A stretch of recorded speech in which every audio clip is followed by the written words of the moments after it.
Silence! It's time! It's time! It's time for another episode of the Drunk Dash Nerds podcast. Can you dig it, sucker? Grab a six-pack, sit back and prepare to laugh. It's Drunk Dash Nerds podcast. Grab a six-pack, sit back and prepare to laugh. It's Drunk Dash Nerds podcast. Grab a six-pack, sit back and prepare to laugh. It's Drunk Dash Nerds podcast. Grab a six-pack, sit back and prepare to laugh. It's Drunk Dash Nerds podcast. Sit back and get back and get back and get grab a six-pack, sit back and get back and get back and get grab a six-pack, sit back and get back and get back and get grab a six-pack, sit back and get back and get back and get grab a six-pack, sit back and prepare to laugh. It's Drunk Dash Nerds podcast. Hello, ladies and gentlemen, welcome to episode 361 of Drunk Dash Nerds podcast. I'm your host as always, I'm Tyler. Joining me, the man, the myth, the legend himself, Sir Colonel Gables. What's up, buddy? Tell you what, man, gaming has been my forefront over the past week because I've had a bunch of extra stuff that I've been trying to, that's been kind of like burning a hole in my pocket. So basically what I've spent my time during the last week doing is I've been checking out a lot of gaming stuff. I've been checking out like a lot of options that I've had. Decided to re-up on Netflix, so I'm currently trying to get a couple different shows watched because in between doing my walks, playing some games and stuff, I really feel like I want to watch something other than YouTube for a change. But no, man, other than that, I've been just like, God, I've been playing a whole bunch of different games, to be perfectly honest with you. I have been playing a little bit of Animal Crossing, but I haven't really made it my forefront like I had been doing. But what I have done is we just basically went through this big old sale, this like spring sale on the PSN. So before it ended this morning, I decided last night to check to see what was going on. And basically I had enough to, I actually got a whole bunch of different games. I ended up getting a whole bunch of different games. Now, I've told you over the past couple weeks that there had been a couple things that have been kind of piquing my interest. One being old nostalgic games like Neo Geo games, the other one being fighting games. So basically I kind of satisfied both because I ended up picking up the Metal Slug Anthology, the King of Fighters, and pretty much the King of Fighters collection, the whole Orochi saga, which basically covers King of Fighters 94 through 98. So I got those two collections, and the Metal Slug one was like $10. The other one was like about $7.99 or something like that. So they were still cheap in comparison to what they usually are charged for. But honestly, other than that, though, the main thing I got was, it was basically a game that I had played last generation, right? The last iteration of this game, last generation, and I subconsciously unlocked every single achievement without even realizing it, and I enjoyed every minute of it. So I ended up splurging on Tekken 7. Oh, wow, okay. Let me tell you something. The Ultimate Edition of Tekken 7 was being sold for roughly around $30, right? Mm-hmm. And I think it was like $30, yeah. And so basically what it included is the base game in and of itself, the Season 1 and the Season 2 pass. Now, I spent $25 getting that, and on top of that, I got Season 3, which was also like another $25, right? So I spent $50 and I got the complete game. Ah, that's cool. That only lasted until like around 8 a.m. today on the recording, which was like the 29th. Yep. But, yeah, I played a little bit of that last night. But the other games, the last couple games I ended up getting, was the discounted Final Fantasy VIII Remake and also Final Fantasy X and X-2. I wanted to have at least all of those PlayStation Final Fantasy games from 7 all the way up to 10. Just that, just having those so I can go back to. Because I already had 7 and 9. Yeah, okay. But, yeah, I pretty much went all circle. I used a bunch of the money I got for my birthday, and I just basically got some essential stuff that I wanted. And on top of that, I ended up splurging yet again, and now I have a full year of Xbox Live. Very nice, very nice. I know. I didn't invest inside of the Game Pass stuff because I really didn't have, I I really didn't have any more interest in playing Game Pass right now. But other than that, though, that's pretty much what's been happening in my neighborhood. So, what's been going on with you? Not a lot with me. About the same old, working, taking dogs for walks, trying not to go insane in the membrane here at the house with the quarantine and everything. Yeah, I'm trying to think of what the hell I've been doing. Not a lot. It's just time's flying, man. Ironically enough, yes, we're almost to the month of May, and it just feels like the weeks have been flying by, like one after another. Yeah. I mean, I've been tempted by some of those sales, but I'm just like, I got enough shit to play right now. Like, I'm still playing Final Fantasy VII. I got Resident Evil 3 that I'm like an hour into. I just picked up Borderlands 3, and then Courtney, my birthday's next week, so she bought me she asked me what I want for birthday. I'm like, Astral Chain for the Switch. So she got me that. So yeah, there you go, man. That's gonna be fun for you to go through. Yeah, so I'm good for a while. That shit will probably keep me busy until mid June. Mid June sounds about good. Some cool shit happened about then. We'll get to that later. Man. That was basically kind of the same thing that I had, where it's like I just wanted to not. I just basically wanted just to get rid of any type of like extra like funds that I had in terms of like birthday money or anything else like that, because it was starting to make me kind of like anxious having that much and like, oh wait, what am I gonna spend it on? And all of a sudden I have like these 5 to 10 different options. I'm like, I'm gonna aim this, and then finally it's like I have a big old sigh of relief, man. It's like I do not have to splurge on anything else. Yeah, because I've been like tempted by like that Predator's Hunting Ground, even though I already canceled my pre-order. I'm like, no, man, I basically the same way. I checked out a bunch of reviews on it. I checked out the gameplay and stuff. It basically, to me, kind of feels like a shinier version of, say, like Dead by Daylight. But on top of that, though, at its current iteration right now, it's not worth the investment. I feel. Yeah, it's $60 for that. No. Well, they have a $40 version that you can get. Right. But I'm like, I know, like, knowing me, I'll play it like. I'll sit down and play it a few times, and I'll play it a few more times because I feel like I'm obligated to play it because I paid for it, and then I never play it again. So, at least right now, I don't know. Maybe if it's on sale like here soon for like $20, I'll probably pick it up. But right, yeah, that's like the one thing I'm fighting off. So, I don't know. Yeah, not really a whole lot going on. Reopening the state here soon, I guess. Our governor's doing, which is fucking stupid. I thought Iowa never even closed down. Well, we have we don't have a full lockdown like you guys do, but we have like bars have been shut down for like 6 weeks now. Restaurants have been closed. The only you can do is carry out and drive-throughs and stuff like that, and delivery. So we just don't have we're not strict about it as like Washington State is and California and New York and things like that are, but we're like one of the 5 states that didn't do a shutdown. Essentially, yeah, and also like one of the highest states that still have confirmed cases. yeah, we're the fastest growing rate of positive cases. But Daddy Trump didn't say shut down, so our governor didn't do it. Sorry, didn't mean to get political, but just it's infuriating. Yeah, so we're like our farmers market's going to start happening here in a couple weeks, which is nuts. They're going to have thousands of people in a 3-block radius. All hanging out together, buying food that's not, Man, if I were you, Tyler, if I was you, I would just avoid anything if I could.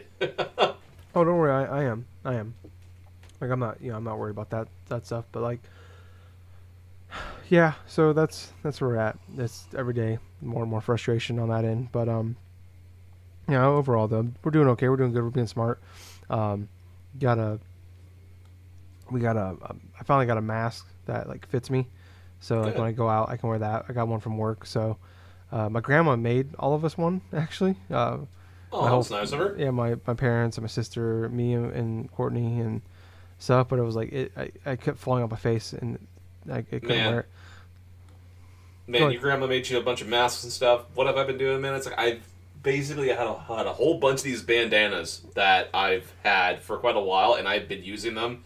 Tied onto my face and everything like that. And my little brother, he can't like quite piece it together because, well, for one, he's autistic and he kind of assumes like he places it in like say cowboy as type of stuff, and so it's like, oh yeah, there's Cowboy Game over here. Like, oh god. But yeah, man, I had like a whole slew of these freaking like bandanas I've been wearing, and it's actually been helping out pretty well because they are basically I can wash them, reuse them, do this and that. Yeah. And it's, That's what I have, like an actual like washable one, which is nice. So I went to the store today and was able to wear that. Didn't have to like I mean I was being cautious, but I wasn't like super worried every time I got near somebody. So yeah, but that's I don't know. I mean, nothing really too crazy going on with me other than just hanging out in the quarantines as we've been doing. But we've actually got a plethora of news, Gables, to talk about. all right, let's get started. Yeah, and I want to just jump in this one. We've already kind of touched on it. I was talking about the games I have will keep me going until probably mid-June. There's a good reason for that. Last of Us 2 officially has a release date of June 19th, and Ghost of Tsushima was never officially was delayed, but it has been pushed back from June 26th to July 17th. So about a 3-week delay basically for both of them. Gives them a good month apart still. That's a smart move. Yeah, I'm kind of surprised by that. With the indefinite delay thing with Last of Us 2, made like a lot of people were talking. Oh, this could be a PS5 launch game, or people were talking like early fall, late summer game, and Ghost of Tsushima might be a PS5 launch game. So it's pretty crazy to think that like this a couple it was like 3 weeks ago, 2 weeks ago, it was earlier this month that like all this happened, and we're all talking about it might not come out this year. Like there might not be any more like Final Fantasy and like Resident Evil and stuff like those might be the last big games to launch this year, and it's like no, we're okay. We have something to look forward to as gamers for the rest of, at least till we're good for the summer. And we still don't even know what's going on with the E3 and all that shit either. Well, we know E3 is gone, but like as far as like what people's plans are with announcing the rest of the year.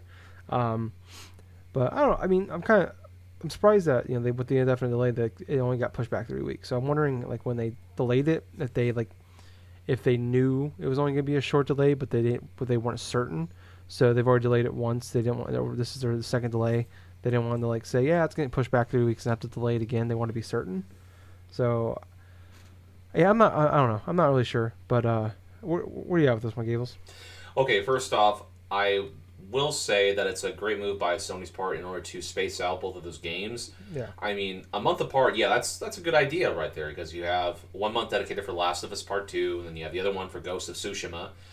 I kind of thought it was really weird that they would actually go through and announce the release date for The Last of Us 2 so soon. It kind of makes me think of two different things, actually, as a cause of it. One, another piece of news that happened this week was the leaking of the entire plot of the game. Yeah, cutscenes are actually on the internet. You can watch. Yeah, the cutscenes are online. You can still read the text or something like that, the entire like script of the game in certain places.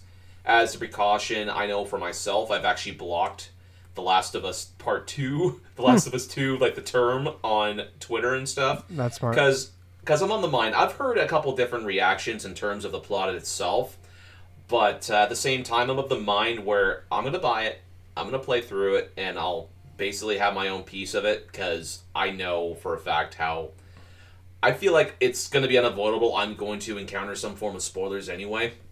But I kind of feel like, tying this back in, that the leaking of the script is probably partially the reason why that Sony's like, oh, no, we got to get this game out fucking soon here, because not only because of that, but also maybe for the chance that they're probably still going to be sticking with releasing the PS5 later on this year, because as it stands right there, if they did like a delay for that system, who's to say that Last of Us Part 2 and Ghost of Tsushima and stuff wouldn't follow, close behind. That's an assumption. That's like something that I'm kind of speculating on, so I'm not sure if that is the case. But at the same time, I kind of find it funny that as soon as that plot was like leaked all over, basically because of a disgruntled worker apparently from Naughty Dog, that's what the grapevine, that's what's been circulating through the grapevine apparently. Yeah. But I just kind of find it interesting that as soon as that plot released, all of a sudden, like the very next day, Sony and like freaking Naughty Dog are like, oh, hey, yeah, this thing's leaked out and stuff, but hey, here's the release date of The Last of Us Part 2. And it's like, well, yeah, that in and of itself I thought was just really coincidental. But it sucks that the whole spoiler stuff is out there, but at the same time, I feel like with Sony going on record and having that game released in the month of June, that it's not going to be as big of a blow as it possibly being delayed even further than that, and then all of a sudden it's like having all this leaked and stuff like that, doing like whatever with people. So what did you think, Tyler? Yeah, I don't think. I mean, I think that they already had a date. I think June 19th was already picked out. It was probably picked out before they even announced the official, like, the indefinite delay. Like, that's our hopeful date, but it's probably, we're not sure yet. But I do think that the announcement of the date is directly correlated to the leaks, and it's disappointing to see that. And like the rumor is, that like you were saying, like it has to do with like an ex Naughty Dog employee that was pissed off, which is shitty. If that's the case, like if you're mad at like a manager or just the company in general, like that's fucked up because you fucked over thousands of people's, like tens of thousands of hours of man hours went to this, and one person ruined that for a lot of people and like took that away from them, like that joy and like excitement of for when that game comes out, for people to be excited for it. Right, and right. The people that share it online, like that, like get off on like spoiling that for people, like that's like fuck you too. It's like you're just as bad as that. Well, not just as bad, but you're pretty close to being just as bad as that guy. Right, exactly the point. At the same time, though, it's like we don't know all of the scuttlebutt that's coming out from the initial things, why that thing was leaked, or what potentially is going on with the studio itself. But at the same time, it's part of the reason why, personally, when that game does come out, I don't want to hear any type of, like, say, buzz either for, like, very positively how the game is or very negatively how the game is. It's like, it's that experience where I've been waiting for this game to come out for literally since the last one, and was not expecting it to come out anytime soon, and now that we're so close for this game being released and all of a sudden have massive spoilers going through about it, it's like I want to go into this game pretty much knowing next to nothing. I've seen gameplay of it, I've seen some bits of story elements, but I want this to be a game I go in fresh. Yeah, same. Yeah, I mean, if this, like I said, it's been 7 years since this. When this game comes out, it'll be 7 years since the first one. So that would be awful. Like, that's all for the fans that have been spoiled. That's all for people working on this game. But for the rest of us, that have been looking forward to this game, like, it'd be devastating. Like, I would be, like, when we did our Game of the Generation podcast, just, 4 months ago, like, this was my second favorite game. Or not Generation, but Decade podcast. This is my second favorite game of the whole decade. So, this would be devastating for this game to get leaked out and ruined for me, and I know for you, and for, like I said, anybody else that hasn't. I'm definitely, it's like when like Star Wars came out, like I knew, okay, be careful on the internet for a few days and it'll blow over and I'll be fine. And like I got some spoilers, like little tiny things but not big stuff, and it's like but I was okay, like it blew over. But this, like, that's on that's on us to like we know, like, something we're looking forward to is coming out. It's gonna be, everybody's gonna be talking about it. Or like, if I'm watching football on delay, it's like I know to stay off social media, stay off my phone until like I get caught up, or if I'm done with the game or whatever. Because if that's on me, because like everybody else knows about it. But this is something that's not even out yet. Like, we have 7 weeks before this game comes out, and some asshole's already out there like releasing it and spoiling it. It's like now it's like it's not fair for anybody, like for us to like be potentially spoiled by this. So right. Yeah, I'm definitely like cautious about it. Like, I haven't blocked like Last of Us 2 on Twitter. I need to do that though. But like, I'm definitely like scared when I go on Reddit. I don't go on there very often, but when I do, it's like I'm definitely like scared to like just like even like people like talk about just screenshots. People just post screenshots with some text on it, and like that spoils, like that. There's major spoilers just from that. That's what, like, when I first heard about it, I'm like, okay, so just avoid the cutscenes, blah blah blah, I'll be fine. And then come to find out, it's like, oh no, like people are just basically tweeting memes with text on it, like, or spoiling the game. Like, that's fucked up. Yeah, that is considerably messed up. One thing, this is like a personal thing, but like that's kind of frustrating. So they put Last of Us 2 back on the PSN store, and I talked about, like, I had pre-ordered it digitally like months ago, like back in January, and I never got my refund for it when it got pulled off the store a few weeks ago when it was originally delayed. Well, they put it back on the store in the last couple of days. I never got my refund, but it says I still have to rebuy it. So I need to talk to PlayStation. What? Yeah, so I've just been waiting. I'm like, I'll just wait to like see like when they put it back on the store, and if because I assume like I still just because I didn't want to spend the money. I'm just as soon as I got the money back, I just wanted to put it right back towards Last of Us, and I didn't want to be tempted to spend it on something else. So yeah, so now I need to talk to. Like, I just looked this morning. I was just like, oh, I'm curious. Like, it was back on this PSN store, and I looked. I'm like, well, it's there, and it says I need to pay for it again.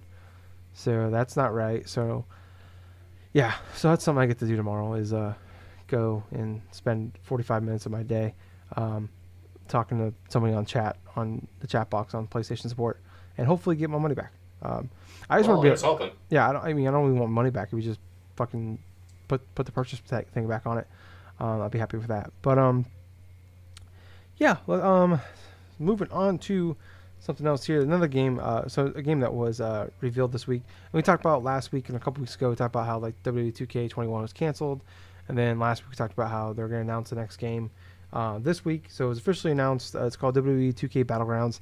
It is like a arcadey style looking wrestling game. I don't know, Gables. Where are you at on this? You tell me. All right. So for WWE Battlegrounds, this game definitely is taking a big old influence upon the arcade games from yore. And the biggest comparison I can make personally with it is like from like WWE All Stars. Definitely, if you want to go more obscure than that, it like say WWF the arcade games and stuff like that for PlayStation, Genesis, maybe Sega CD, or even like WWF in your house, like for PlayStation and stuff, where it's basically the type of over-the-top action and stuff that you would akin to like an arcade style of experience. Now, the thing about WWE Battlegrounds to me is the concept. I think is cool. The concept of like going back to the old arcade style and this and that and stuff. Now, granted, there are some like interesting like tidbits I did see in this like 30-second trailer, which quintessentially that's all they showed, like a 30-second trailer and saying, "Oh, okay, this game's gonna be coming out fall of 2020." Yeah. The game in of itself looks kind of bland. Mm. It does look very generic in terms of the character models and also in terms of the look of it. It does not look fairly colorful like say what WWE All Stars did. It kind of feels reminiscent of. Well, obviously it's by the same team that did like NBA Playgrounds and stuff like that, but in terms of overall work, this game kind of looks like it's barely been out of the oven. Like it's only been maybe worked on for the past couple months. So it feels like it's kind of a rush to try to... It kind of felt like it's this build of the game that they did show was like pretty much rushed into production in order to satisfy WWE's like whole like quota stuff where we got to have like a game out per year. You know, like inside the contract stuff. Oh yeah, and I've heard people mention that too. Is like they might be like contractually obligated to like they have to release one WWE game every year. So they're just pushing this out. They did say on record that they are they're pretty much doing like a year hiatus for the 2K franchise, which holy shit, that's been much needed, and I don't care if they rebuild that game from the ground up. It's been needed since they released the first one, like 2015, 2016. So it's been much needed since like say I would think, God, since like about 2012 or 2011. Yeah, you know, I mean, they made incremental improvements upon the gameplay, but at the same time, the game that I felt like 2K and Ukes actually perfected that for when it was with 2K14, and I really enjoyed that game for what it was and the game modes. I mean, it was fun to play. There was some caveats that I didn't like about it, but at the same time, it was fun enough for me that I went forth and actually pursued the Platinum Trophy for it, which I'm still happy about. I enjoyed that game for what it was. Yeah, but like you said though, like there was like progressional like improvements, and it feels like the last like 4 years it's been getting worse and worse every year. Yeah, but that's mostly due in large part to Ukes and stuff like that, kind of like their interest being declined, like just declining in general because of how WWE didn't, basically would not pretty much allow them to try to work on various things that they needed to fix.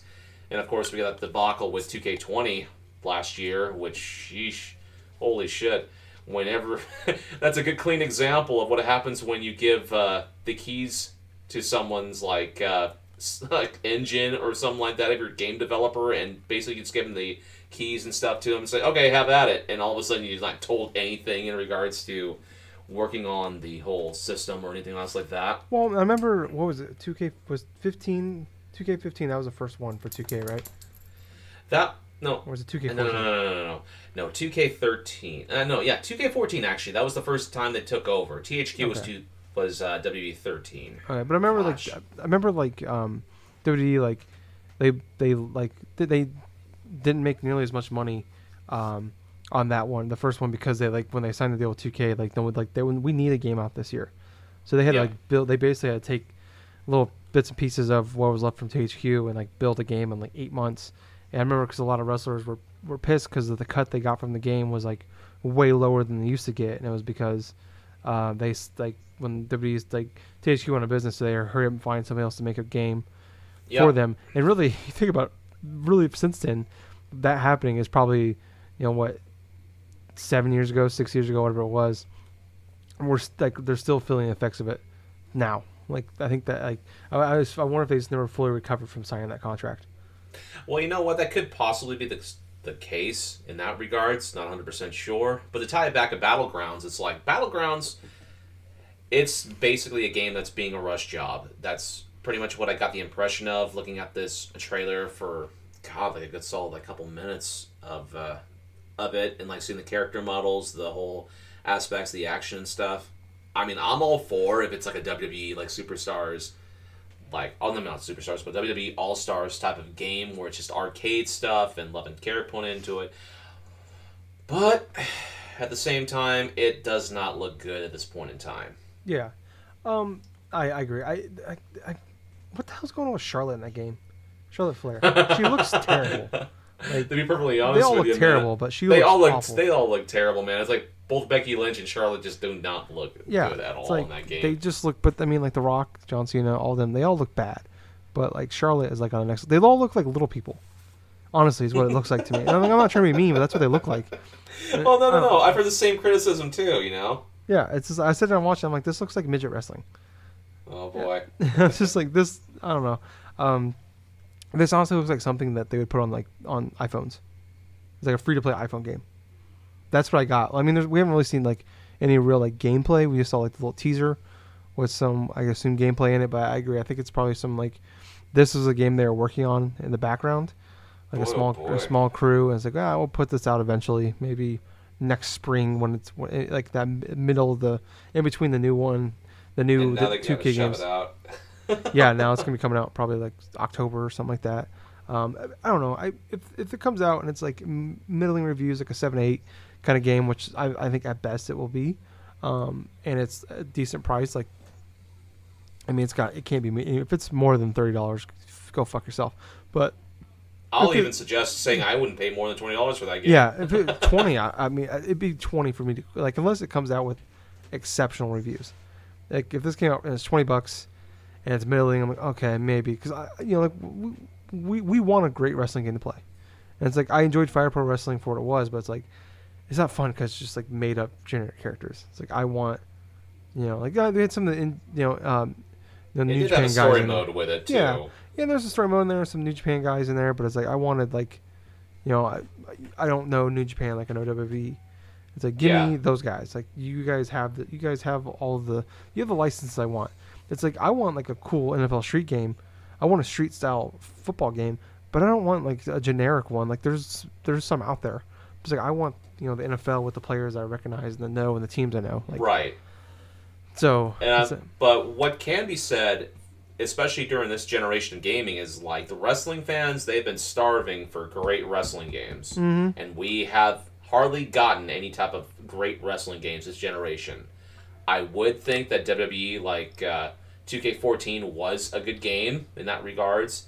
Fire Pro Wrestling was a good game in that regards. Yeah. But in terms of an echelon, it did not leave the lasting amount of impact that it would have, say, maybe the past couple generations ago when you had games WCW NWA Revenge, like WrestleMania 2000. I'm talking about No Mercy, and even like games on the PS2, GameCube era. You know, like say the Def Jam Vendettas, like the freaking. Yeah. Like Here Comes the Pain, Raw vs. SmackDown, like 2006. I mean, those games were fun to play, but they were also games you could go back to and just subsequently want to play over and over without it feeling monotonous or feeling like really repetitive. Mm-hmm. Yeah, no, I agree. Like, I remember when the first WWF SmackDown came out on PlayStation. Like, that was like, what, 99, I want to say? Like I remember I got so far in career mode, I was like in 2018, like I had to play it so much with with The Rock. I literally went through 20 years of franchise or whatever career mode in that thing. Like that's all. Like just if you can just find a way to bring that back, I mean, because that was really just like the gradual improvements of like the 64 games and the even some of the early PS2 games shit like that. Like if you can just make was it 2006. Raw vs. SmackDown with GM mode again. Give me that one. Just give me that. Same wrestlers. Just remaster that and bring it back with ECW in there, and you can let me do GM mode. I pay for that. There you go. Yeah, but moving on. So I don't know if you watched this, Gables, but I unfortunately did. Did you watch the Stadia Connect that was on? I think it was yesterday. No, I did not watch it. Okay, you value your time more than I do then. And I respect you for that. They, the Connect is like the Stadia Connect is like their Nintendo Direct or State of Play or Xbox. Oh, what the fuck is Xbox thing called? I forgot. Jesus Christ. I never watch them, but there's because never really anything comes out of it. I don't know. Anyways, moving on. So they had the Stadia Connect. It was 16 minutes and 32 seconds of boredom for me. So the big things that come out of it. They announced they have PUBG is out now so people know there's a pro mode you can buy it's like I can't remember how much it is a month, or I think it's like fuck. I want to say I'll look it up before this is over, but it's like $20 for 3 months or something like that, or it's $10 a month. But you get like free games every month. You usually I think you get like they've been giving out like 3 free games every month for it, but they're giving away 2 months free for anybody that signs up, or actually two months free for everybody, even people that have had it since launch. It's out now free, so you can you don't have to buy the $120 kit anymore. Anybody can sign up for it now and get the 2 months. But the big thing now coming out was PUBG is out now and it's free for pro members, or $30 for the non-pro members. And Get Packed is it looks like a kind of like a copy off of Moving Out kind of thing. It's not really copy off because both games are just now coming out. But Get Packed is another game that's out for it now. It's like a 4-person like local. It looks like I'm assuming local, but it's like God, what's that cooking game? Not Cooking Mama. Shit, Gables. I'm Overcooked. Overcooked. Thank you. It's Overcooked, but you're packing shit up and moving your friend's shit. Basically, thank you for that, by the way. Also, Star Wars Fallen Order, Madden, and FIFA are all coming out this fall for Stadia. Octopath Traveler is out now. Creta is its first-party game. It's a Fortnite graphical looking game, but it's like Dreams, where you create your own like levels and shit like that. And that's coming out this summer. Ember is a game that's coming out early access on May 21st. It's the first early access game for Stadia. I keep wanting to call it Stadia Arcadia because we made that joke like 8 months ago. But that's all I think about. And also, it's a great album. But Ember is it's an early access game. It's like you are putting out. You have to go in and you have objectives. You go save somebody in there in a burning building and put the fire out, or you have objectives every level. It looks like a lower budget like VR game, but it's not a lower budget VR game. So I don't know what the hell even excuse to make it for it. And there was here I have it right here. They also announced the 3 games you get in May for if you have the pro. You pay for the pro thing. Here it is right here. It's $10 a month for the subscription. Yeah, so I had that right. But for the month of May, you get SteamWorld Heist, which is it's a fantastic game. But it came out like 6 years ago, but it's a fantastic game. PlayerUnknown Battleground is in there. That's already out free now. What else? What else was there? Oh shit, I lost it. God damn it! I'm sorry, guys. Oh here, stack on stack on stacks, grid, and I don't even know what the other game is. I'm looking at a thing right now. But so far all the games on there, they're free. Oh, here it is, the Zombie Armored 4. That's what it is. That's the other game that's free. So if you sign up for this now, if in May you'll have like 12 games for free: SteamWorld Dig 2, Spitlings, Zombie Before, The Turing Test, PUBG, Destiny 2, Guilt, I think is how you say that, SteamWorld Quest, SteamWorld Heist, Grid, and the Stacks on Stacks on Stacks. So those are all the things that came out of this whole fucking ordeal. And Thumper. Oh no, Thumper. They're losing Thumper. So we're already losing games, Gables. Sorry, I'm reading this thing as I'm going through it. So, when are you buying your Arcadia? Never. Okay. Yeah, same. God, this thing was awful. Like the whole it started off with them like, well, we're working from home, and it's like it was really bad. Like I can't remember, like I want to say Phil Harrison, but that's not right. Actually, I think it is Phil Harrison. He's like heading up the whole the Arcadia, or God damn it, Arcadia Stadia thing. Fuck, we're gonna do that forever. I'm gonna do that forever. But it's like when I couldn't say Puyo Tetris for like a year and a half. So it started off with him talking, and it was like sounding like he was like in the world's echoiest room of all time, which is not great for a billionaire. But yeah, so it was like him like jumping from people like on webcams, just talking about how they're working from home, and then like cutting back to these games and like making the big deal about these games. It's like the biggest thing they had was like PUBG and Fallen Order. Fallen Order is coming this fall, and it's like it's coming out a year after it's been on everything else except for the Switch. But the more I watch this thing, Gables, it feels like to me like what the Wii U was without Nintendo games. Which, if you take the Wii U without the Nintendo games, what do you got? You basically got a wasteland. Yes, and that's what this fucking thing feels like.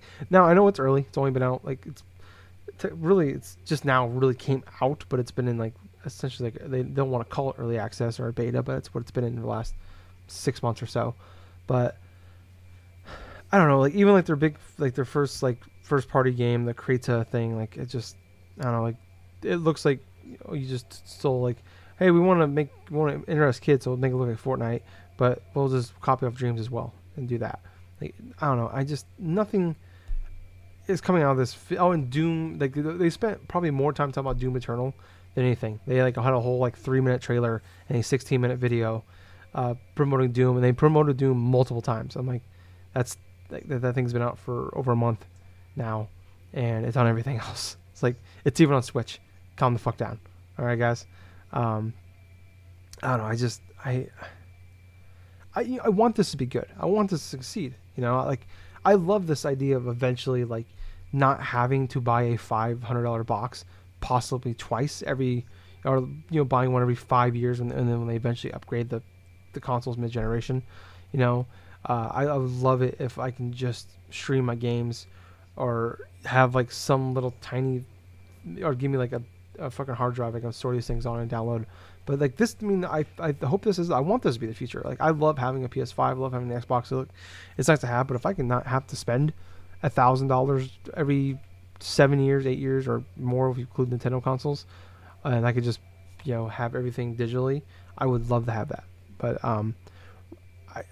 they don't have the chips right now. Maybe eventually they'll get there. But I think they're selling games that have been out for a long time, on other consoles, and they're selling them at full price. It's like that's not how you like get people in to like buying your things. Like, and the big games you're pushing for free are things that have been free for years past. I mean, no disrespect to SteamWorld Dig too. A lot of people consider that one of the best games, indie games in the last 5-10 years. Like a lot of people gave it 9s and 10s, but it's like that's not a thing that's gonna get the casuals in there, which is really what you want. Like the hardcores, well, they're not gonna. You can maybe get by on them, but the casuals was gonna put you over the top. I don't know. This whole thing I hated. It feels it's like all the things I hate when like Nintendo pushes like these big games they get, and it's just like these things have been out for years and other things. Like this is not a big deal to me. Like I know, like like especially like you look at like I just thought like the Wii U launch when they're pushing, hey, we got Mass Effect 3, we got Batman Arkham City. It's like these things have been out forever, and you can play them better on other consoles. I don't know, Gables. I know you don't watch it, but what are your thoughts with this whole Stadia thing? Well, one, from what it sounds like to me, it's just a bunch of old games that could be played better on other platforms. Yeah. I am kind of interested in seeing how well PUBG actually runs on Stadia because, for one, the Stadia does have issues with like pinpoint like precision in terms of games on its service. Say like fighting games, for example, there's noticeable lag. There's notable other things that are like latency related that people have complained about. In terms of like first-person shooters and stuff like that, that's also the case in that regards. And if you're playing a game, like a fighting game or a first-person shooter, and you're really getting into it, especially if you want to play it online, you gotta have like pinpoint like precision. You gotta have like that type of accuracy and that type of connection to where you can actually play things smoothly, or else that's going to come up as a big old issue.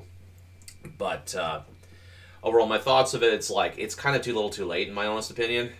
I mean, if they had all of this stuff from the get-go of when the Stadia launched, maybe it would have been a better option for them. But at the same time, let's say if you're like a person that hardly plays video games and you look at a Google Stadia and stuff like that, you look at it and it's like, okay, what's the point in all this? It has all these games and everything else like that. There's a subscription thing. So the subscription looks nice and stuff. But then again, if you're a Joe Schmo and you go through and you check up online and stuff like that, and all of a sudden you see all these games that are available in the streaming service that will be taken off every month, and all of a sudden you go to, and then all of a sudden you research on the other systems, say like the Xbox One S or X, or even like the PlayStation 4 Pro, and it's like, oh hey, if I just buy this system and I get like Game Pass or something like that, or PlayStation Now, I kind of have a better option in that regards. But from a casual person looking in and stuff like that, it's like I really don't see too much appeal for Stadia in that regards.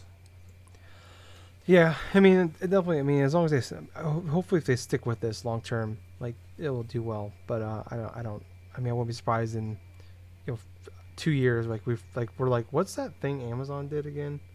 You guys remember what that was called? Or Google did, not Amazon. What was that console? Fuck, I always forget the name of that console. What was that streaming console that came out in like 2008 or 9? Was that the Ouya? No, the Ouya was the one that came out like I want to say like 2012, 2011. Oh my God, Tyler! I mean, there are some obscure consoles which are kind of similar to that, but the only like obscure ones I'm thinking of is either the Ouya. But even if you want to go older than that, say like Apple when they released the Pippin, but that was just like a hell of a long time ago. On Live. On Live. Okay, yeah. That was another one. Yeah, I remember like that was a big thing that they're like, but they had like a console you can buy, and like because you like and like it was like $100. I think it was like $100, and then like it did so poorly off the bat. Like they were saying, like people were talking about like at like gaming conventions, but they were there and they were just giving away free consoles, and like just so people would like like any other service, like any other console maker out there, you make money off the game sold, not the console itself. Yep. So, and like, I mean that thing was like probably 10 years too early, but longer than that. It was like 2008, so it was years too early. And I don't know. Too early. I don't know. Maybe Stadia's still too early. But I mean, if this thing can work well. I've heard a lot of mixed things where people say it works well. It's just the games aren't there. And I've heard a lot of people say like it's like with like really great internet, saying they just can't get it to work reliably. And you even seen that like still with like people talking about PS Now, or like playing fighting games on there is just not. It's not the way to go. Like go ahead. Yeah, even like just streaming games in general, it's just hit or miss based upon connections, and we're not there yet in terms of having stable streaming connections and stuff. Yeah. And that's why currently right now, if you want to go all digital, you got to download games onto your system, because that's the best bet you're going to have. Yeah. Yeah. So, I mean, I'm hoping, because like I said, I think that'd be cool, like to like eventually not have to like, because I'm pretty much digital anyways now. So it wouldn't necessarily bother me to like not have to spend, you know, $1,000 on the next Xbox and PlayStation. Maybe you pay a monthly fee to like get into the service, which we already essentially pay now anyways with PlayStation Plus and Xbox Live and Game Pass. But like, I'd be totally fine with that. Especially, you know, like I said, we already pay it now, so we don't have to buy the console to get in. On top of that, it'd be great if it was just like an app on our TV, like it just became an app on a smart TV. That'd be fucking awesome. But I don't know, maybe we're 10 years away from that. Maybe this thing is still 10 years too soon. But we'll have to wait and see. But I don't know. Maybe we'll see with Xbox probably sometime in the next year, because that's all things considered. It sounds like they're going that route. But moving on to something that actually has been going on today, and it was really super fucking weird. With the Assassin's Creed, we now know as Assassin's Creed Valhalla is officially the name of it. But they just posted on like a stream on Facebook, and Boss Logic was doing like a live art. And he was like drawing this in live time, but it wasn't. But like that was what they were showing. But like they're updating this like picture like live on Facebook for like 5 hours. It just randomly started like it was like 9 o'clock, I think 9 or 10 o'clock my time. And it just came like no announcement. It just popped up, and like I woke up this morning and I read I looked at my, because like I liked Assassin's Creed on Facebook. I didn't even know that, and I just looked at my notifications and I saw the thing for it. It's like Assassin's Creed is now streaming. I'm like, what the fuck? And I looked and it was just like a picture of a castle on fire. And then I looked at it like a couple hours later, and then it was like on the left side. Then like it split off, and like on the left side there was boats, and in the back there was like snowy mountains. And then I didn't look again, and then finally there was a this is okay. I'm reading an article right now. So apparently a full trailer will be out tomorrow at 10 a.m. So we'll know more tomorrow, I guess. I did not know that, but then eventually there was like a picture of a you can see like the bottom half of a guy's face with a beard holding an axe. He's not Kratos. That'd be badass if it was actually secretly God of War 2. But it's not. But that'd be fucking awesome. But it's officially called Assassin's Creed Valhalla. Like the code name for it was Ragnarok. It's been out there for like a year now, basically. That what this game is going to be. It sounds like it's going to be in Norway. With a lot of, it's going to be focused on Vikings. I don't know how, you know, where you're at with the Assassin's Creed franchise. I didn't like Origins too much. I thought the main character was pretty bland, and I thought Egypt was kind of cool, but I just didn't care. I liked where they were going with it, and then Odyssey that came out in 2018 was fucking awesome. I love the Greece setting. I didn't think I was gonna like it, but ended up loving it. So I'm all in right now with what the next Assassin's Creed could be, because I love where they're going with the franchise, and to kind of go like really, really different from where we've seen them go, with, you know, actually being in like mountainous areas, with Vikings. Like, I'm totally in for this. So we'll see more tomorrow, I guess, tomorrow morning. Now I really can't wait for that. But I don't know, Gables, what's your thoughts on the future of Assassin's Creed? I like the premise, but at the same time, I want to see what's up with the gameplay. And honestly, since the trailer's dropping tomorrow, I will probably have a little bit more on it the next episode that we do record. Yeah. But at the same time, I'm kind of interested, you know, because the last couple game settings have been really interesting as well. I mean, you have the whole thing with the Rome stuff with Odyssey, then you have the Egypt stuff with Origins, and even little bits of, like, say, Syndicate, you know, with, like, that London setting and everything else. It's the thing about the Assassin's Creed games is, like, they have interesting settings, even though sometimes the games can be a little bit hit and miss to some people. But I'm interested in seeing how this game is going to play, and how much detail is going to go inside the missions, you know? Yeah. Yeah, I agree. Pretty much it, though. I'm curious, like, something that he's always talked about was, like, Assassin's Creed 4, like, Black Flag was, like, they, like, pretty much, like, perfected Assassin's Creed at that point, and then it's, like, they just completely stopped doing that. It's like, oh, this is awesome, we want more of that. Oh, you did? Okay, well, we're doing this. And, like, for years, they went away from that, and it felt like Origins, they tried to, like, go back to it, especially with the ship stuff. They tried to go back to it a little bit, but it just didn't really work. And then with this one, last year's Odyssey, or 2 years ago, being in Greece, really focused. It was kind of a combination of everything they wanted, and the battling system was way better. Like, that was like my one nitpick with the Assassin's Creed games at the beginning was the combat was kind of boring, where it was just like wait to parry, and then counterattack, and then like now and like it still has that, but it's a little more fast paced, or a lot more fast paced really. And I love the characters from the last one, and I hope this character, like, they've done a decent job with the main characters in these Assassin's Creed games. Outside of really 3 was terrible. Who was that? Was his Edward? Was his name? No, Edward was 4. Connor. It was Connor for the third one. Fuck that kid. That kid was terrible. So yeah, I hope it's awesome. And it's kind of funny. We've been on like a kind of a Viking Ragnarok kick lately, where it's like we have like Thor Ragnarok, like, and then we've had like a lot of Norse stuff like God of War and Hellblade, and now Assassin's Creed Valhalla. So I'm really digging that setting, and I'm hopefully it's not overkill with this, and when God of War 2 and Hellblade 2 come out. But I think this initially was supposed to be called Ragnarok, and then people like that was like the rumor, and then it was like, well, they don't want to get mixed up with Thor Ragnarok, which is a great fucking movie.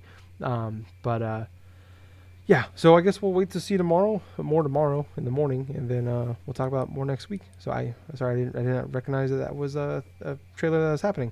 But moving on to our last topic, Gables. So Final Fantasy VII Remake, one of the best games of the year so far. I think pretty much for everybody, for a lot of people. There was an interview that came out, and they were talking about how, like, the future of the Final Fantasy games, and like there's talks like, well, originally like they were thinking like this was gonna be a trilogy, and now they're talking about possibly having this be like to get them out faster, to bring out more of them. Maybe they'll just be smaller chunks. They didn't say like a timetable as far as like how long these games are going to be and how long it's going to be between games. But I don't know. What would you rather have? Say you're going to have a trilogy of these, so you have 2020, 2023, or 2024, and then 2012. We'll finish it up in 27 or 28. Would you rather have that, like every 3-4 years get the games, or rather maybe every 18 months to 2 years get them in like 5 or 6 chunks? What would you rather have? Well, here's the thing. I would much more prefer quality in that regard. So I would kind of like the same size of what Final Fantasy VII Remake is currently, and being split off into like 2 other games in that regard. So that way, even though all of them are part of the same game originally, I would more or less, would love to have that whole experience kind of like paced out like every 3 years or something like that, to where you have enough detail, enough things to it, so that way people would say, oh, hey, the details have been fleshed out in this character or this setting or something like that, instead of maybe like every 18 like months, a year to 18 months, because at that same point you're going to have a Final Fantasy game that's like Final Fantasy game that's going to release like yearly, and I'm not really too sure how well that's going to be, received. The only thing, I mean, let's just say hypothetically, the quality is the same. It's just that you're not going to get as much content every single time.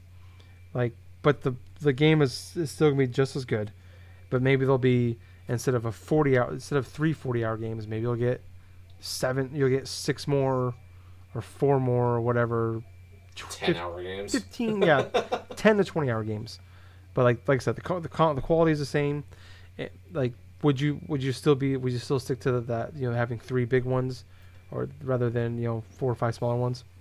As long as they didn't charge full price, like $60 for that shit, then I'd be all for it. But if they're just going to be charging like $60 for every freaking game that's going to be releasing like a year ahead of one another, and that type of chunks for the next like 60 years, that would be fucking ridiculous. Yeah, that's kind of, I think, where I'm at with it. Where like at first when I heard that, I'm like, I don't like that. Like, just give me a trilogy. I don't need. Someone made the joke they should make like 7 of them. Make 7 like Final Fantasy 7 like Part 1, Part 2, Final Fantasy 7 would be funny, or Final Fantasy 7 Pi, I guess, or not Pi, square root, squared. Sorry, I ruined my own math joke. I'm ashamed of myself. I don't know. I'm of 2 minds where like it'd be awesome to have like an awesome trilogy, because God knows we haven't had an awesome trilogy in a while of games. Maybe Uncharted was probably the last great one I could think of. There certainly was Mass Effect, but yeah, if they came out, if it was like every like 2 years, hey, we're gonna break it up, instead of getting 2 more games, you're gonna get 5 more games, but you're gonna get them every 18 months, and then they'll be $30 or $40, and they'll have 15 hours of content in them. I think I'd be all in for that, honestly. Like, I know it'd be more money in the long run, but getting them sooner, I think I would take that. But if it wasn't, they're gonna charge full price for them. They're gonna be $60 a piece. Still not the worst thing in the world. If it was 15, 20 hours of content, God knows we paid $60 or more for a game that had less content in it, like that was shorter. But like I think that I'd be totally cool with that. Just make them like I said, budget title, $40, and something you can knock out in like a weekend kind of thing. I'd be totally cool with that. But yeah, like there's a lot of ifs and buts into that, and but hopefully and maybes, where like the content is well balanced. Like it would suck if like, hey, this is like this part of the game is like really slow, where you're gonna spend a lot of time in the town, but like the next game in a year and a half is gonna be all combat. Like that's the balance you'd have to find. So maybe it would be, actually now I'm talking myself into it, a trilogy would be better. Just give me a fucking trilogy. I just totally came around Gables. In my own argument, I talked myself out of it. Like, man, I'm all in for like 5 of them. I'm like, well, fuck, wait. Like, there's like whole chapters in this game, like whole 2-hour chunks where you ain't doing shit. Like, you're just walking around the town talking to people. Yep. And we're gonna move right into what we've been playing, because that was the last of our topics. But oh no, I have one more topic. I'll come back to that last topic. But I just want to segue into like I've just been playing Final Fantasy VII, more of that. I was on chapter 9 last week. I'm on chapter 13 now. I think there's like 19 chapters, so I'm getting close, I think. But I heard that the chapters towards the end are a lot longer than the ones in the beginning. I'm like 24 hours into the game now. But like that's like I don't want to say like I hate these parts, but there's definitely like some like slow moments in these games where like there's like I said, 2-3 hour chunks. Like if you want to do the side quests, like I'm doing all the side quests because there's not a lot of them and they're not super long, but like where you're not fighting anybody, you're just walking around town, talking to people, escorting people, finding items, like delivering shit, maybe a little bit of combat. So now I think about that, like if there was one of those games where half the game was that, and those kind of slow down moments, that would be very cool, I guess. But I'm still enjoying this game a hell of a lot.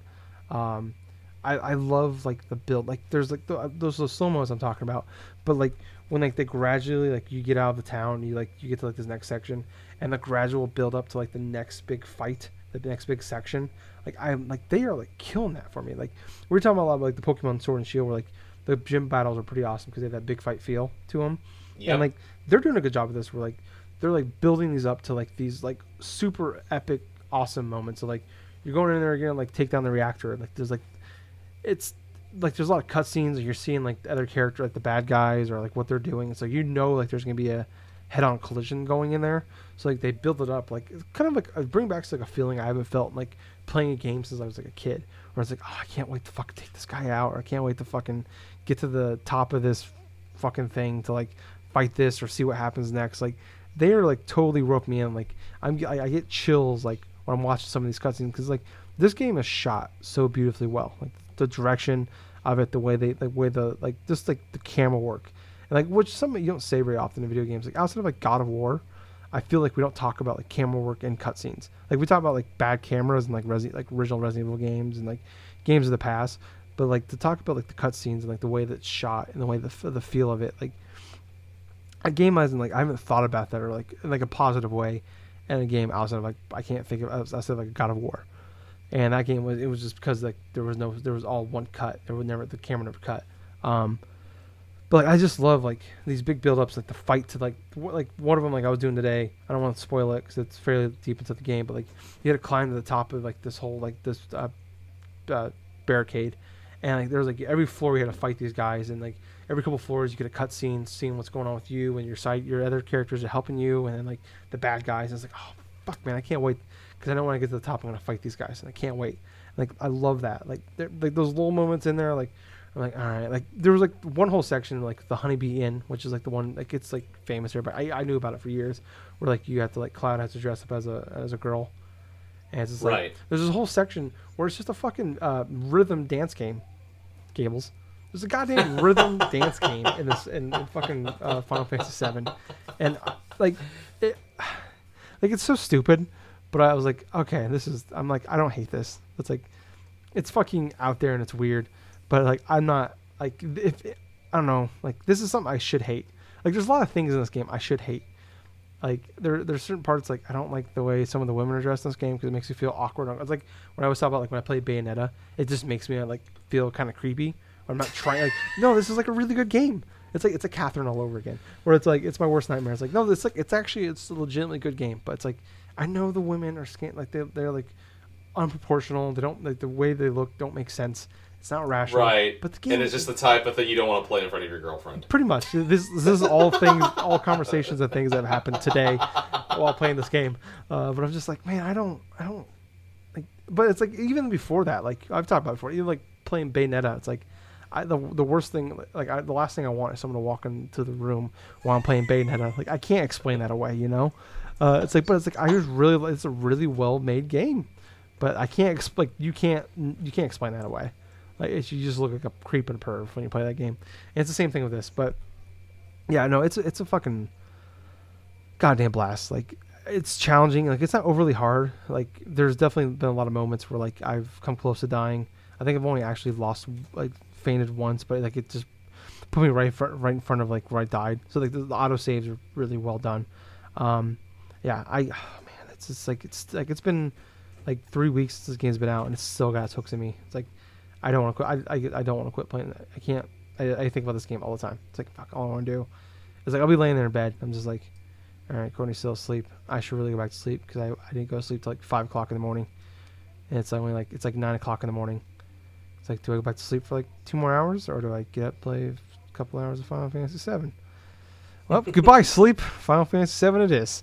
So that's kind of where like I don't usually do that like where I've been anymore like where I put sleep. Or I put games above sleep, but I've been doing that with this game. So yeah, that's all I've been playing. But before we jump into what you've been playing, I know I'm throwing this whole thing out of whack. But Horizon Zero Dawn, I think that's a game like the worst kept secret probably in gaming right now, of a game that hasn't been announced, I should say. But it's probably gonna be a PS5 launch title. But so there's a lot of stuff coming out for it lately. But so this is like some rumors and looks like more like leaks than rumors. So the next installment, Horizon Zero Dawn 2, it started development right after the first game came out. So pretty much as soon as it came out and it was a huge success, they got the okay to make the sequel. It was actually originally planned to be a PS4 game. It was going to be like an end of the era PS4 game, but shortly after it was shifted over to be a PS5 game. No, I shouldn't say launch because that's not confirmed, but it can be a PS5 game. So I'm reading this. This is off of VGC.com, but in this article it says Horizon Zero Dawn 2 is a gigantic in scope with a larger game world and more freedom to explore than its predecessor. People with knowledge of the game also indicated the inclusion of co-op feature. Although it's not clear if this is delivered via the main story or a separate mode. At one point, Guerrilla was planning to release a standalone co-op game preview, with progress carrying over to the game later. Full version of Zero Dawn 2. However, this is not clear if it's still in place. Co-op is a feature Guerrilla has long intended to introduce in the series, and it's understood PlayStation was equally keen to see online functionality implemented in the sequel. A co-op feature was initially planned for the first game, but was ultimately scrapped so the development team can focus on the other areas of the title.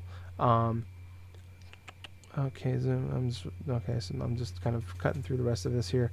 Guerrilla's work on the sequel has recently been suggested by a series of job advertisements which mention an open world game featuring quests and creatures. PlayStation 5 has even made possible references to PS5's innovative controller could impact gameplay in Horizon. System architect Mark Cerny and CEO Jim Ryan have said the DualSense adaptive triggers will help players feel the tension of their actions, like when drawing a bow to shoot an arrow, which is like the main weapon in the Horizon games. So that's kind of the main stuff coming out of this. I mean, did you? How much of Horizon Zero Dawn did you play? I've only played like about a few hours of it, Tyler. Okay. I really need to get back to it. Okay. So obviously it was my game of the year for 2017. Adore that game, love that game. Even went back and bought the DLC like a few months, like 6 months later. The DLC came forward. Went back and played through that game. I put like another 20-something hours into that game. So yeah, I love and adore this game, or this franchise so far. And I won't lie, like a lot of this stuff concerns me, like the gigantic in scope with a larger game world. I don't know. I always hate the idea when people talk about how big the game world is, and it's like, okay, what am I gonna do in this game? Like, I would much rather play a really great linear game like Uncharted than a open world game that doesn't have anything in it. You know what I mean? I think that's been the case for a lot of people, but especially for me, it's like I want to just give me some fun. I'd rather have a smaller world with a lot of good shit in it than a big world with like stupid fetch quests and 20 minutes of walking around in between with nothing to do. Death Stranding. So I fuck Death Stranding, Gables. I don't know if I haven't said that lately. It's been like 2 weeks since I said it. But fuck Death Stranding. Last week I went on like a rant again about that to Courtney, and she has no idea what I'm talking about. But I'm just like, fuck this game. Here we go. It hurts so much. But I don't know. Like, I hate the whole. I don't know what to think about co-op. Like, if it's just like a side thing in it, like, or if it's just like, if it doesn't like feel like the whole game has been worked around it, I'd be okay with it. But I just feel like I when I hear that, I think Resident Evil. Like, I think from like 4 to 5. I was like, oh man, Resident Evil 4, one of the greatest games of all time. And then 5 came out. It's like, oh, you just try to tie in co-op because that's what everybody does now. And that concerns me because like I mean, maybe it can work well, but I don't want that, or I don't want, like, if maybe they do some, like, it's just, yeah, a friend can jump in and play with you if they want, but you can just play the game by yourself and it works just as well. Fine, I'm okay with that. I love this franchise so much, even though it's only one game. So I don't know if you really call it necessarily like a franchise or a series, but I don't want to see, like, you guys have a formula. Just keep doing that formula, build upon that, go with that. But don't give me, I don't want 4-player co-op in this fucking game. I don't want, like, the cool and the badass part about this game is taking on a giant goddamn creature by yourself with a fucking bow and arrow. Like, that, like, I love, like, some of my favorite moments in gaming this generation have been some of these awesome fights I've had against other creatures, by myself, taking them down, nearly dying, and just fighting my way through that and slowly beating these guys. And I don't want, like, I don't want that hurt. Like, I think Monster Hunter did a pretty good job. Like, if they just do that formula, like, you can do it co-op, but you can play this game just fine without other people. Like, if you want to give me a cute cat too, that'd be fine with that too. By the way, Gables, I was playing Final Fantasy VII. I gotta go back to this. Minor spoilers. There's a goddamn cat with a crown in it, and one of the cutscenes that just popped up. Like, I don't know if I know you know Final Fantasy VII better than I do. Okay, a cat with a crown on it. Is that a thing in Final Fantasy VII? Do you know this? I don't know. Actually, this is a character, I think, in Final Fantasy VII. Is it? Okay. Because, like, I haven't seen this thing. I'm like 20-something hours in. And then, like, something big happens in the game. And then all of a sudden a cat is running on 2 legs and has a crown on. And I'm like, I audibly went, what the fuck is that? I'm like, what is this game? Like, Chocobos is the thing. I understand that. I get that. They're like horses in the game. I understand that, all that. They've been around since the beginning. What the fuck's with the cat, the crown? I don't want to look it up, but I was just hoping maybe you knew. Like, is this the thing that happens? I started to go off on a tangent, but I don't know. I don't know if unless there's something more you want to say in Horizon Zero Dawn. Okay. So basically, that cat character that you just saw, that's actually a part of a character that you're going to be meeting pretty soon. Okay. It'll tie in a bit later. Trust me. Okay. I assume so, but I was just like, this game is like super like serious. I'm like, and then this fucking thing just shows up, and I'm just like, what the fuck? Like, I'm not hating it, but it just like threw me for a loop, and I thought about it at least 25 times. That throws you for a loop, especially when you're facing off against like big old espers and like not espers, but like summons and stuff like that, like Ifrit and like freaking Shiva. Okay, don't throw logic in this argument, Gables. Okay. I didn't think about it like that. Okay, I accepted that they're there. I know summons have been around since the beginning. Like I said, so Chocobos. I understand everything has been around. Right. Get that, they're around. I just Like it was just like the weirdest fucking like this something happens. It's hard to talk about without spoiling. And then like I just see this fucking cat run up with a crown. I'm like, what the fuck just happened? He'll play a part later. Okay, all right. It's fucking weird, man. It's still a great game. Fucking weird. Well, the fantasy RPGs really are kind of weird at some points. God, you're right. JRPGs. I should have just. That's all you had to say. JRPGs. I mean, yeah, you're good point. Valid argument. Touche. But yeah, I don't know. No, I don't have anything else to say, Gables. What have you been playing? All right. So basically, what I've been playing is a couple of different games. Like I've said before, I downloaded a bunch of like games and stuff like that from last night. But what I wanted to get into first was the fact that I have decided to pick up For Honor to try to play a little bit of that. Now, For Honor is this like it's basically this big old fighting game, pretty much, that was released by Ubisoft like quite a few years ago, actually. But we got it for free on PlayStation Network, PSN stuff. It's also available on Xbox One and PC. And basically, what it is, it's like you pick one of 3 different types of like factions, either be like knights, like samurai, like like samurai and stuff, and like Vikings and stuff. But it's a fighting game, right? So basically, the fighting combat goes is like you have this like weapon triangle, right? To where you can either attack from above, the left side, the right side. You have like basic like attacks and stuff that are like a zone thing to take care of multiple characters at once, multiple enemies at once.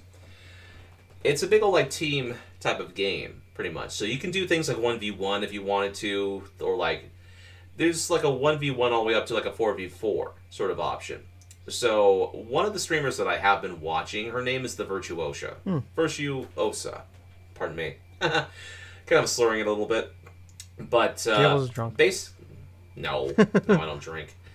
But basically what the game is predominantly about is like I've been watching her along with her friends play the game and stuff and do this and do that, just interacting and stuff for the past couple weeks. So I decided to pick up the game, and quintessentially is that. It also has a single player portion of it, which is divided into like 6 chapters, I think, per campaign. So I've been working my way a little bit through that, just trying to get used to things like parrying attacks, which quite honestly sounds a little bit more easier than what you can actually do. Because what you got to do for parrying and stuff, you got to keep in mind that you got to watch certain like character animations when they land like a light or a heavy attack, because you got to time it just right so you can parry stuff. And by doing that, you can get a character off balance, so you can go through and dodge and like try to attack them like head on or whatsoever. Basically, what I'm saying is it's a simple concept, right? We have you have these characters fighting against one another, right? But at the same time, it's utterly complex because there are ways you can go through in terms of not only apply certain like parries at the right time, like various like dodging at the right time, and you can just basically fake certain people out, and you can also go through and like say do a guard block, which you could push people off cliffs. You can go through and push them into spikes, push them into like a fire or this or that. So the concept about it is pretty interesting. But I haven't really played any games online with it, which I'm kind of hesitant to do so right at this moment because I'm still learning this game, and I really do not want to go into the player base right now, and then I'll just basically get my ass handed to me. Yeah. I know I will, but at the same time is fighting games are a different type of beast in general. I love to play the games and actually get a good feeling of them before I even attempt to try to go into the online portion. I did the same thing with games in the past, like Marvel vs. Capcom 2, when those 2 games were like released on PSN and Xbox Live.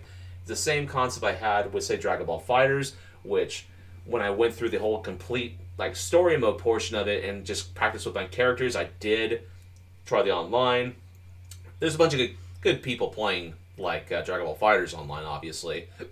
But the point of being is, when I go through and I play a fighting game like For Honor, I want to get used to the fundamentals of characters first before we even attempt to do an online portion of it. So I'm still fairly new at playing For Honor, but I have the game for PSN, and I also picked up the game on clearance at Walmart for Xbox One. That's part of the reason why I actually renewed my Xbox like Live and stuff like that. It's just because the player base in of itself, I may want to play games like on Xbox One or something like that.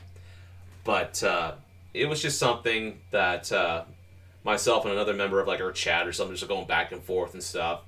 You know, because the person wants to play me like on Xbox One and this and that and stuff. And I'm like, oh, well, let's do this, that. But that's something I'm trying to build myself up for. But the other game, like I was saying before, Tekken 7. I did download Tekken 7 last night. I did have a chance to play a bit of it. And what's kind of interesting about it, I did the practice mode stuff, and it was pretty fun just to go through the certain motions, because I basically picked my character that I was using. I was basically went to the character menu and said, okay, what's the character that looks most interesting to me? So I picked Zafina, which she has these crazy ass attacks and stuff like that where you can change stances and stuff to where she will either like have an attack stance like normal, or she'll do like crouching kind of a stance and stuff to try to do like sweep moves and try to set up with that, or she'll have like this type of like, it kind of looks sort of like similar to a snake where she's on one leg standing and stuff and kind of wraps her arms and stuff trying to do like various attacks just to try to set up and stuff with her legs, and then like with her basically her left or right strikes and stuff. The thing about Tekken 7 and just Tekken in general that I love is just the complexity of different characters. For a 3D fighter and stuff, just going into a bunch of different moves and you having to learn all these different types of like move sets, it's very appealing to me.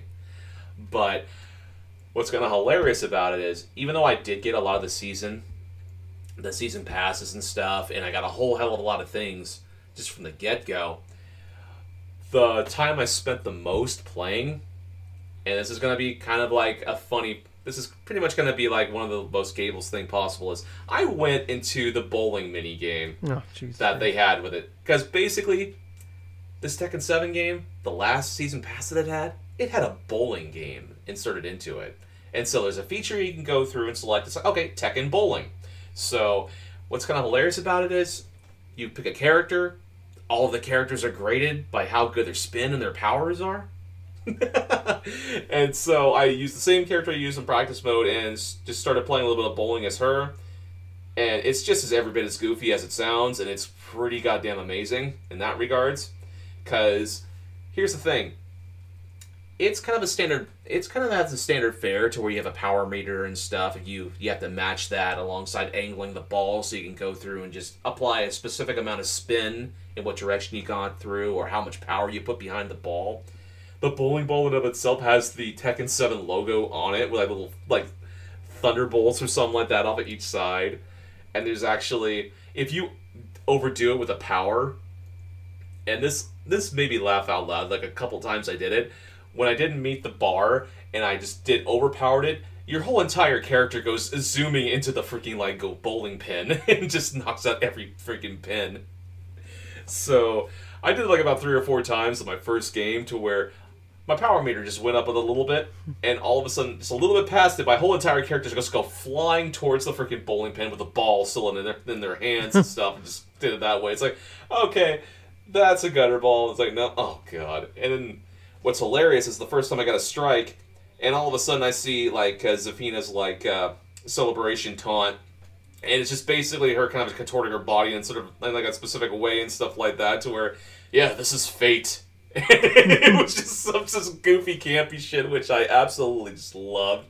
And I had so much fun just playing that fucking bowling game.